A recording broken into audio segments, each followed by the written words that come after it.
Welcome back to ಮಾಡ್ರೈನ್ ಅಲೆಮಾರಿ.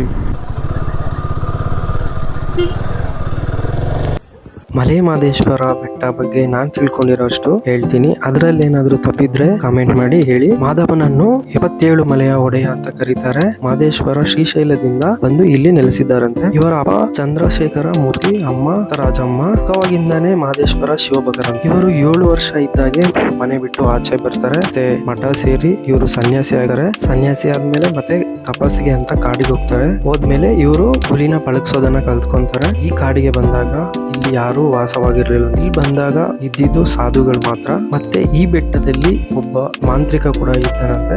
ಅವನ ಹೆಸರು ಬಂದು ಶ್ರವಣ ಅಂತ. ಅವರು ಸಾಧುಗಳಿಗೆ ತೊಂದರೆ ಕೊಡ್ತಾ ಇದ್ರಂತೆ. ಮಾದಪ್ಪ ತಪಸ್ಸಿಗೆ ಅಂತ ಹೋದಾಗ ಅಲ್ಲಿ ಮತ್ತೆ ಶ್ರವಣ ಮಾದಪ್ಪನ ಮುಂದೆ ಬರ್ತಾರೆ. ಅವಾಗ ಮಹದೇಶ್ವರ ಮಾಂತ್ರಿಕನನ್ನು ಸಂಹಾರ ಮಾಡ್ತಾರೆ. ಅಲ್ಲಿರೋ ಸಾಧುಗಳಿಗೆ ಎಲ್ಲ ಮುಕ್ತಿ ಕೊಡ್ತಾರಂತೆ. ಆಮೇಲೆ ಅಲ್ಲಿ ಸುತ್ತಮುತ್ತ ಕಾಡಿನಲ್ಲಿ ಇದ್ದ ಜನರಿಗೆ ಕಷ್ಟಕ್ಕೆ ಪರಿಹಾರ ಕೊಡ್ತಾ ಇದ್ರಂತೆ. ಅಲ್ಲಿದ್ದ ಜನರು ಅವಾಗಿನಿಂದಾನೇ ಮಹದೇಶ್ವರನಿಗೆ ಪೂಜೆ ಮಾಡ್ತಿದ್ರಂತೆ. ಆಮೇಲೆ ಮಹದೇಶ್ವರ 7 ಬೆಟ್ಟದ ಮಧ್ಯೆ ಹೋಗಿ ತಪಸ್ಸಿಗೆ ಕೂತ್ಕೊಂತಾರೆ.